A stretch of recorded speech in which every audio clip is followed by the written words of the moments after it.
Los enigmas del cielo, parte 5.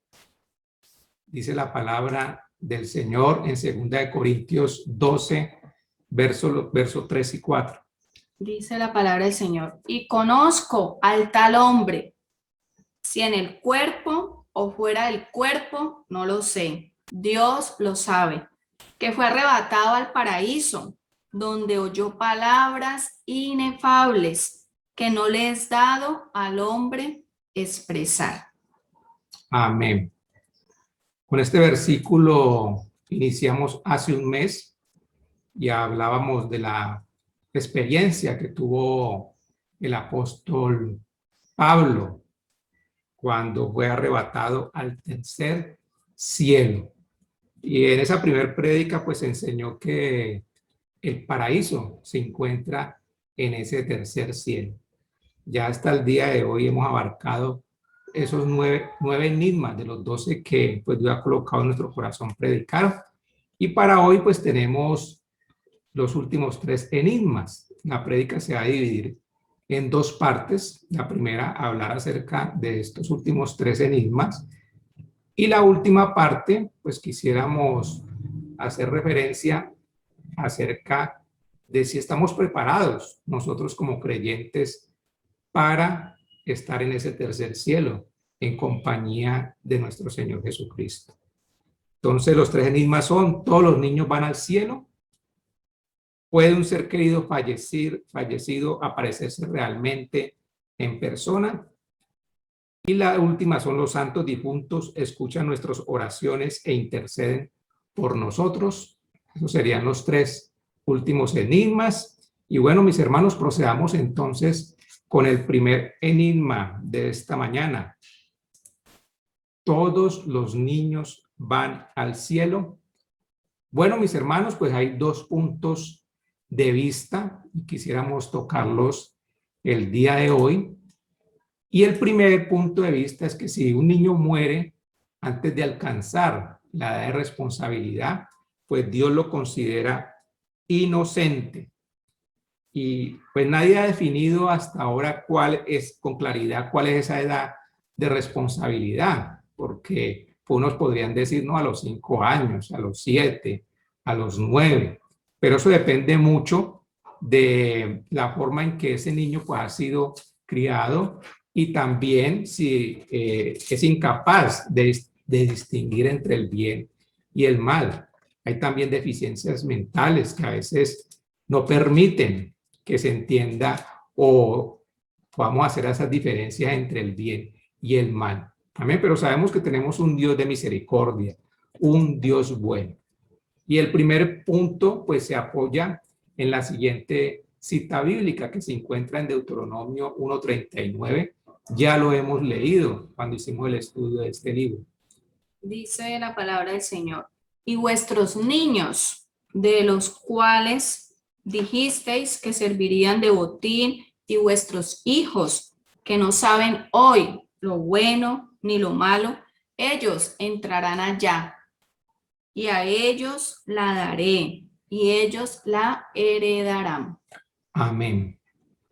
Vemos en este primer postulado, este primer punto de vista, que Israel salió de Egipto y como siempre vuelve y cae en incredulidad, se va tras de dioses ajenos. Eso lo hemos estado estudiando porque pues es un pueblo de dura cerviz. ¿Cuántas veces también nos pasa a nosotros lo mismo? Y algo que estudiamos durante muchísimo tiempo fue que cuando al pueblo se le dio el permiso para entrar a la tierra prometida, pues esa generación que cayó en incredulidad, esa generación que dejaron de adorar a Dios, que se apartaron, pues se les prohibió la entrada a la tierra prometida. Pero algo que nos causa gran curiosidad es que los hijos e hijas de esos hombres pudieron entrar sin problema, porque la palabra de Dios, como lo explica en este versículo, dice que no sabían de lo que era bueno ni lo que era malo, y que ellos podían entrar. O sea, esa nueva generación, esos niños y niñas que no conocían ni del bien ni del mal. Entonces, mis hermanos, cuando los niños maduran física, emocionalmente, mentalmente, es cuando se les puede enseñar la diferencia entre el bien y el mal. Veamos el segundo punto de vista o la segunda posición.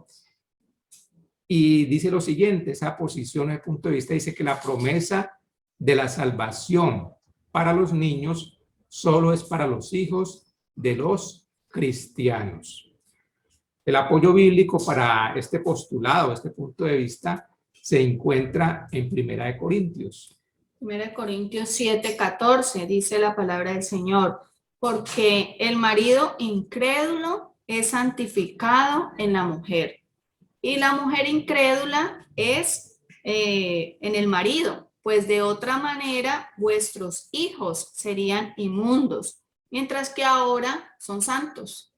Amén. Entonces, mis hermanos, en cuanto a estos dos puntos de vista o dos postulados, la primera visión realmente no responde a la pregunta que estamos tratando de dar respuesta en esta mañana.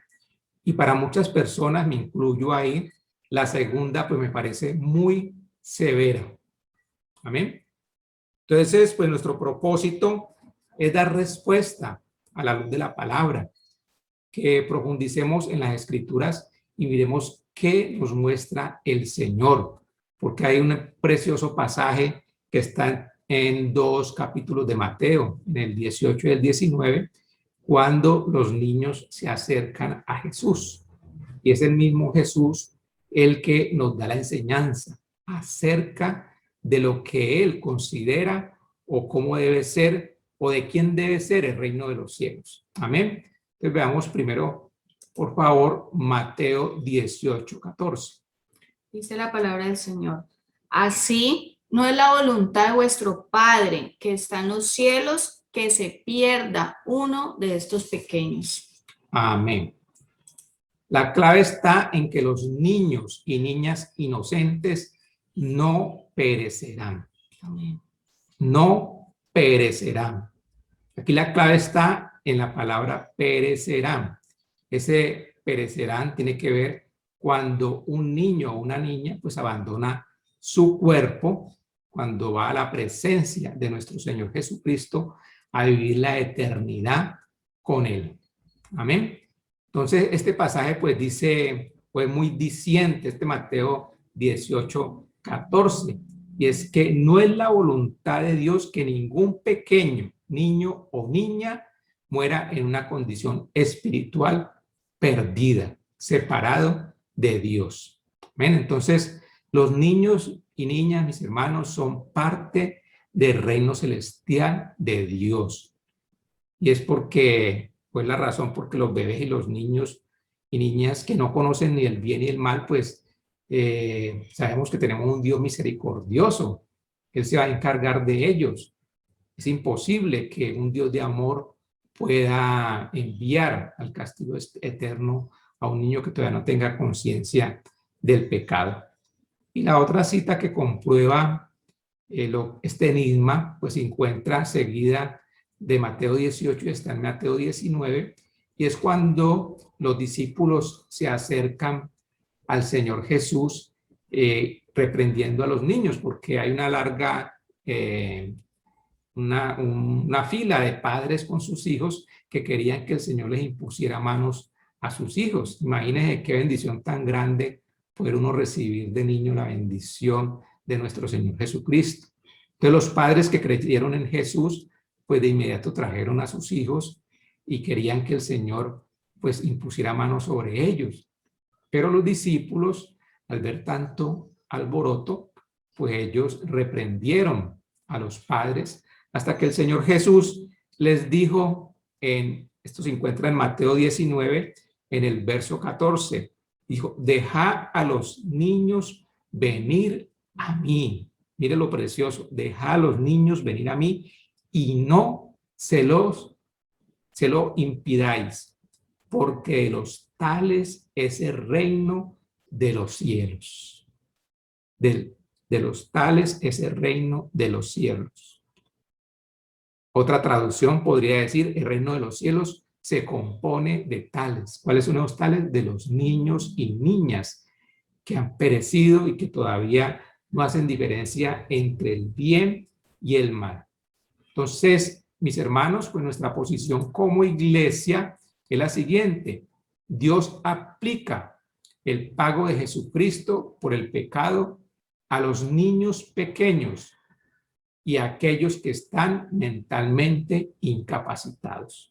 Esta sería nuestra conclusión, debido a que aquellos que no están mentalmente capacitados, pues no pueden entender su estado pecaminoso, ni tampoco la necesidad de un Salvador.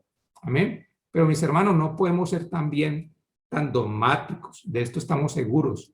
El Dios que tenemos es un Dios amoroso, santo, misericordioso, justo, compasivo. Todo lo que el Señor hace es siempre correcto y bueno. Y Él ama a los niños incluso más que a nosotros. Amén, mis hermanos.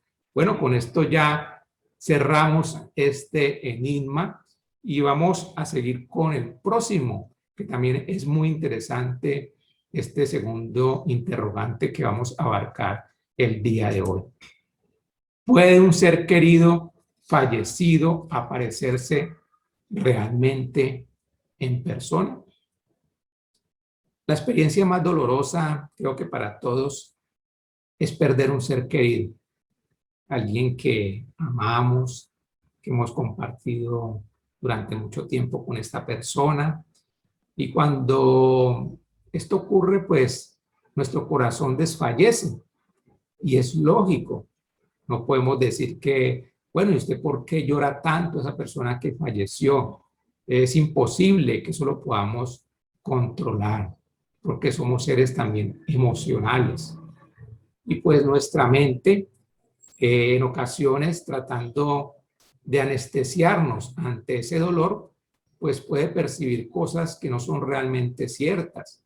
Algunos, por ejemplo, ven sombras de aquellas personas que ya partieron, otros huelen el perfume, creen haberlos visto, escuchan su voz, dicen que movieron un objeto. Bueno, hay ciertas cosas que ocurren y queremos nosotros con estos actos que tal vez muchos de ellos ocurren en nuestra mente y como les decía ahorita no queremos ser dogmáticos porque si Dios quiere y si Dios sabe que nosotros necesitamos un aliciente para nuestro corazón, para sentirnos tranquilos, pues Él se la va a ingeniar de alguna forma para que nosotros pues podamos tener tranquilidad. Amén. Pero entonces esto ha ocurrido y lo hemos escuchado, visto, muchas personas cuentan sus testimonios, amén, de lo que han experimentado cuando un ser querido fallece. Entonces, nuestro propósito el día de hoy es verlo a la luz de la palabra. Amén. Y por eso queremos que nos acompañen a Deuteronomio 18 del 9 al 11 para que podamos aclarar y a la luz de la palabra mostrar lo que el Señor pues nos quiere enseñar. Deuteronomio 18, 9 al 11 dice la palabra del Señor. Cuando entres a la tierra que Jehová tu Dios te da, no aprenderás a hacer según las abominaciones de aquellas naciones. No sea hallado en ti quien haga pasar a su hijo o a su hija por el fuego, ni quien practique adivinación, ni agorero, ni sortílego, ni hechicero, ni encantador, ni adivino, ni mago, ni quien consulte a los muertos. Amén. Ni quien consulte a los muertos. Esto es una ordenanza que da el Señor. Nosotros como creyentes no podemos consultar a los muertos y vamos a analizarlo porque muchas personas pues empiezan a pedir a aquellas personas que ya fallecieron creyendo que ellos van a dar una respuesta o que pueden cuidarnos. Mis hermanos, para responder a este enigma, pues tenemos que reconocer que en la Biblia, pues solamente hay dos referencias de personas que hayan fallecido, estamos hablando del Nuevo Testamento, que hayan fallecido y que hayan vuelto a aparecer. Ahorita antes de empezar a predicar, pues recordé cuando el momento de la transfiguración, cuando apareció Elías y Moisés y acompañaron al Señor Jesucristo. Entonces, este fue un momento especial donde vemos que se presentó la ley, los profetas y la gracia. Esto era con un propósito definido, pero Elías y Moisés no vinieron a hablar con ningún discípulo. Ellos vinieron directamente a hablar con nuestro Señor Jesucristo. Amén. Y la otra ocasión fue cuando el Señor Jesucristo pues murió en la cruz. Y por eso queremos que por medio de este pasaje que está en Efesios 4, del 8 al 10, pues demos la introducción a este segundo enigma que corresponde para el día de hoy. Efesios 4, del 8 al 10, dice la palabra del Señor, por lo cual dice, subiendo a lo alto, llevó cautiva la cautividad y dio dones a los hombres. Y eso de que subió, ¿qué es? Sino que también había descendido primero a las partes más bajas de la tierra. El que descendió es el mismo que también subió por encima de todos los cielos para llenarlo todo. Amén. Amén. Qué versículo tan hermoso. Particularmente me gusta muchísimo este Efesios 4, del 8 al 10. Y si usted nota algo en él, pues yo diría, o sea, es mi punto de vista, que el orden, pues, que no está en orden según el suceso que ocurrió, porque el primero descendió, dice la palabra del Señor, aquí lo dice, a las partes más bajas de la tierra y llevó consigo cautiva toda la cautividad, es decir, a todos los santos que murieron en el antiguo pacto. Amén. Antes de la gracia, él debía cumplir, debía mostrarse que ellos habían creído en él. Y todas estas personas, ¿a dónde fueron llevadas, mis hermanos? Al paraíso, al tercer cielo. Y entre ellos estaba Moisés y Elías. Y ellos son los que descienden y hablan con nuestro Señor Jesucristo. Amén. Entonces, qué preciosa palabra. Y después de esto, después de que el Señor Jesucristo ascendió con ellos, Él regresa a la tierra y se está 40 días con todos sus discípulos, dándoles un entrenamiento exhaustivo para irlos preparando lo que debían de hacer aquí en la tierra, cómo debían de organizarse y cómo la iglesia iba a empezar. Y hay otro pasaje que también pues, nos confirma que nadie del otro lado puede interceder por nosotros, ni nosotros podemos orar por ellos, porque pues son difuntos, ya están muertos, y cada uno pues, ha tomado su destino en vida. Algunos para vida eterna con nuestro Señor Jesucristo y otros para una eternidad sin la presencia de nuestro Señor, una eternidad en un lugar de tormento. Entonces, mis hermanos, en conclusión, ¿puede un ser querido, fallecido, aparecerse realmente en persona? La respuesta, mis hermanos, es no es posible. No es posible a la luz de la palabra. Que yo lo vi, que yo lo escuché, que a mí me pareció. Mis hermanos, pueden ocurrir dos situaciones. La primera sea, o puede ser que su mente le está jugando una mala pasada, porque es lógico, como les decía, somos seres emocionales, nosotros no podemos juzgar a nadie. Es muy doloroso la pérdida de un ser querido. Entonces queremos un aliciente, queremos estar seguros de que esa persona se encuentra en un buen lugar. Entonces eso puede ocurrir. O lo otro, mis hermanos, el Señor en su infinita misericordia nos envía un mensaje, una visión, un sueño, una palabra que nos comparte algún hermano, algo que nos confirme de que esa persona está en un buen lugar. Tenemos un Dios maravilloso, mis hermanos, un Dios de amor, un Dios que quiere lo mejor para nosotros. Y además Él es soberano. Él puede actuar como Él quiera, como quiera y con quien quiera. Amén. Entonces, la soberanía de Dios está por encima de todo. Gloria al Señor. Con esto damos ya respuesta a este segundo enigma del día de hoy. Y vayamos al tercero, que también es muy interesante. Los santos difuntos escuchan nuestras oraciones e interceden por nosotros. Para poder entender este enigma, lo primero que tenemos que definir es la palabra santo. O sea, ¿de dónde viene la palabra santo? Dice que la palabra santo viene del griego agios. Y esta palabra pues traduce a alguien que es espiritual, que es moralmente inocente y que está consagrado a Dios. Hay muchas referencias en el Nuevo Testamento acerca de los santos.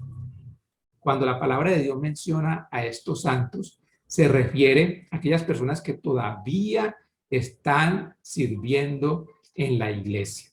Amén. Que todavía están sirviendo en la iglesia del Señor, que todavía están vivos. ¿Qué ocurre? Nosotros, como muchos de los que estamos aquí reunidos esta mañana, pues venimos de la religión tradicional, pues siempre la palabra santo la relacionamos con aquellas personas que han fallecido y los consideramos que están en un lugar de privilegio en el cielo y que tienen facultades especiales, como interceder por nosotros, como estar al cuidado de nosotros.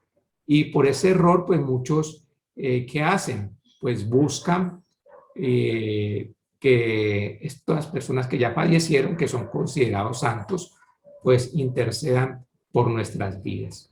Muchas personas pues oran a estos difuntos pidiendo ayuda, pidiendo que ellos intercedan ante Dios. Cualquier sea el caso, mis hermanos, ya sea que se ore a un difunto o pedirle nosotros directamente a ellos que oren, pues estas prácticas, mis hermanos, no tienen base bíblica. Amén. Amén. Bueno.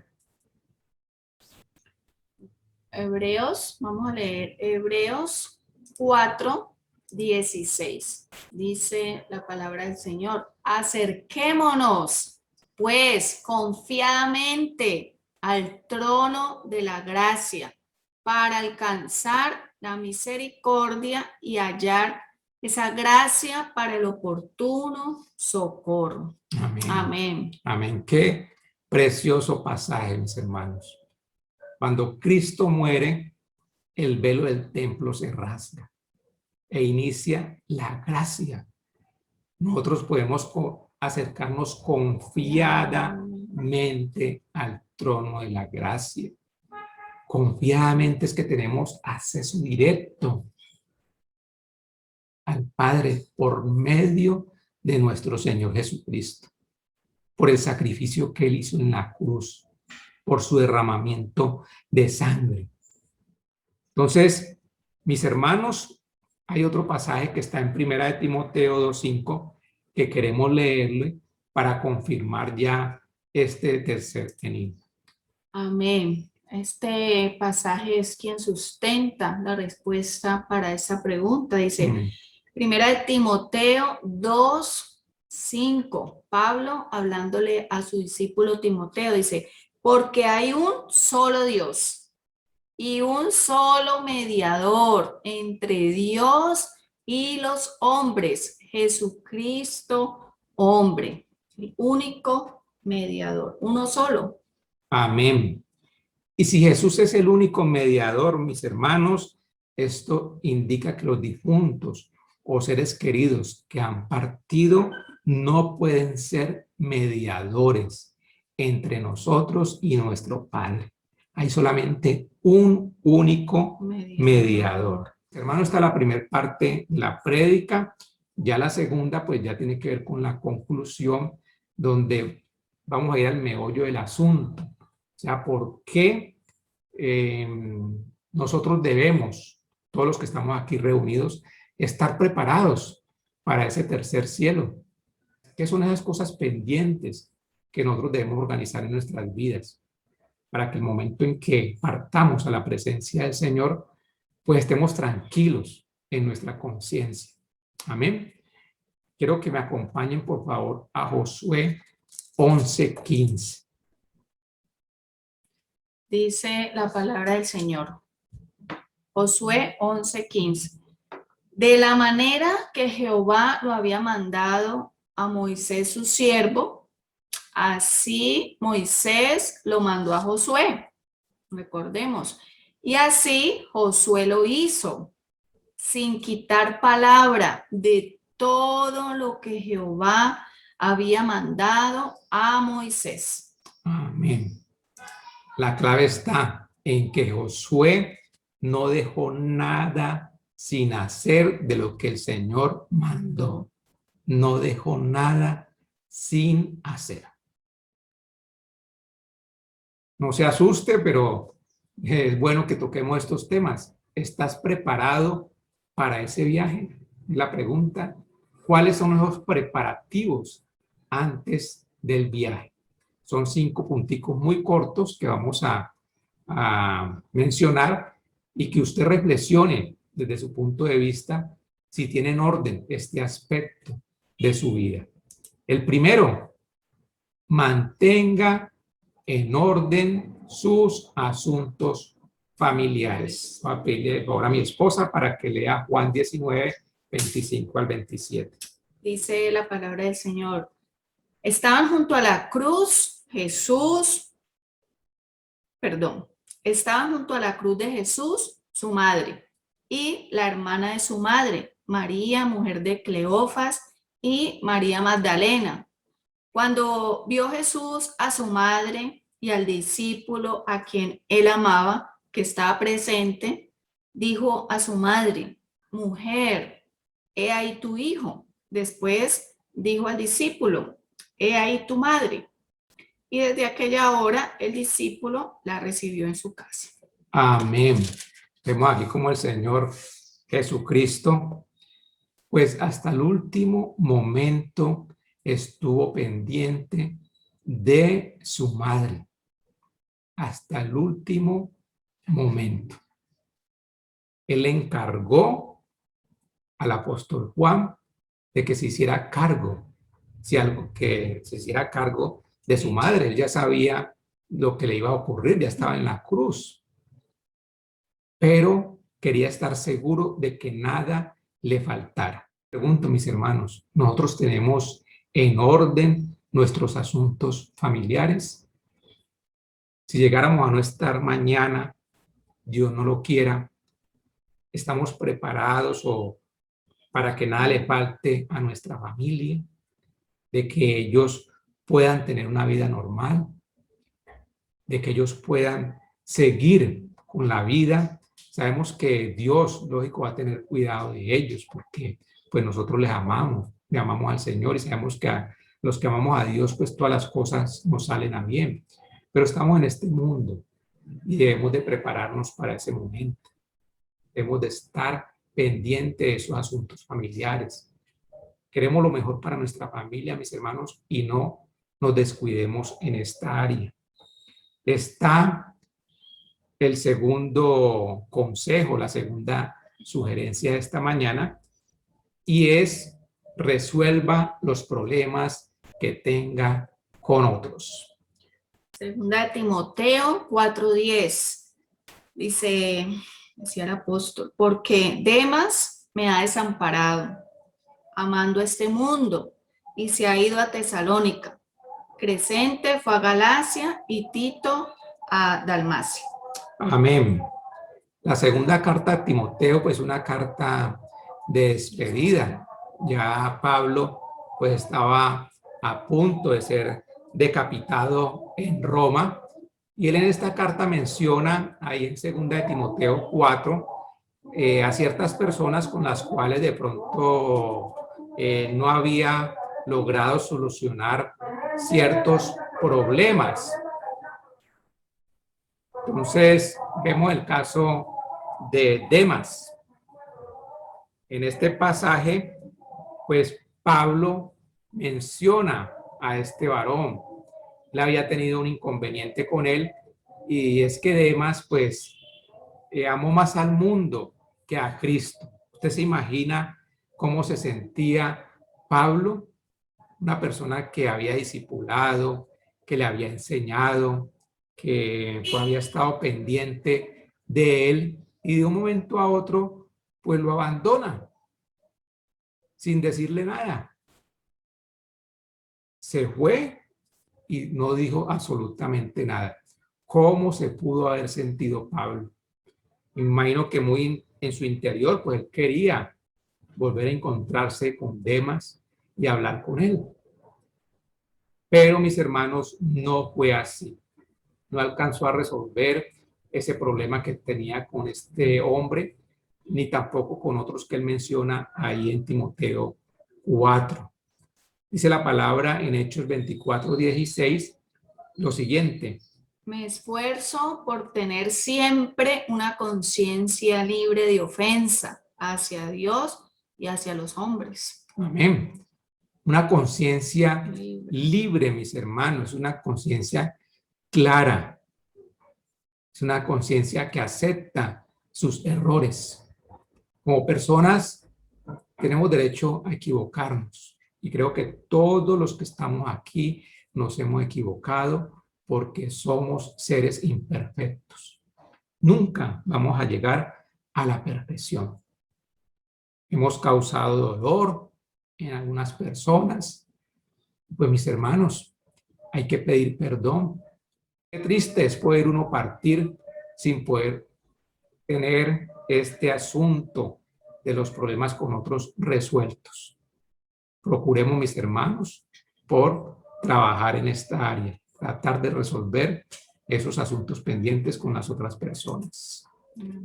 El tercero, y muy importante, coloque en orden su área espiritual.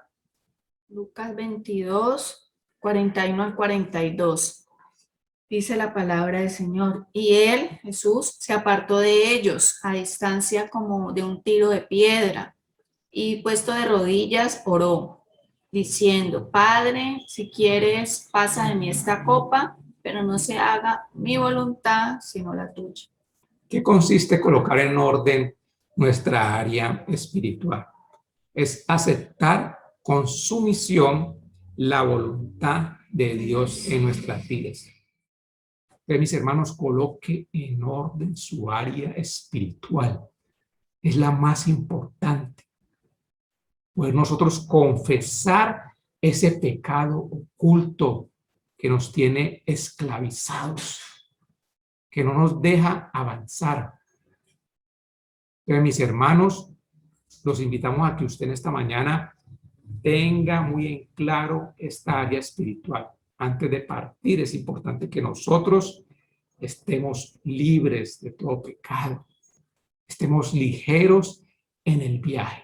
Amén. Amén. Vayamos para la cuarta sugerencia, y es la siguiente: ponga en orden sus asuntos financieros. ¿Qué dice Josué 11:23? Tomó pues Josué toda la tierra, conforme a todo lo que Jehová había dicho a Moisés, y la entregó Josué a los israelitas por herencia, conforme a su distribución, según sus tribus, y la tierra descansó de la guerra. Amén. Josué se lo entregó a los israelitas por herencia. ¿Qué significa herencia? Sucesión, legado, adquisición, transmisión, cesión. Esto significa herencia. Entonces, si nosotros somos responsables ante Dios, debemos de tener también este aspecto de nuestra vida muy claro. Amén. Nuestros asuntos financieros. Es decir, si parto el día de mañana, ¿quién se va a encargar de lo que he dejado? Entonces, ya hemos visto este momento 4 y creería que el quinto es uno de los más importantes. Y dice lo siguiente: deje un legado espiritual. Hechos 20, 35 al 38. Amén. Dice la palabra del Señor: en todo os he enseñado que trabajando así se debe ayudar a los necesitados y recordar las palabras del Señor Jesús, que dijo: más bienaventurado es dar que recibir.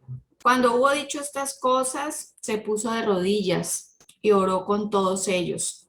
Entonces hubo un gran llanto de todos, y echándose al cuello de Pablo, le besaban, doliéndose en gran manera por la palabra que dijo, de que no verían más su rostro.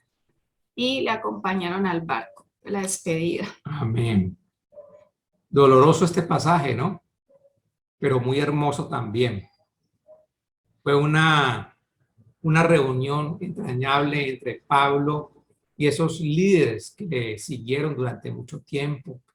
Era la hora de despedida y ellos estaban seguros de que no volverían a ver a Pablo, de que estaba despidiendo, que ya había hecho los preparativos antes de su último viaje, al presentarse con el Señor.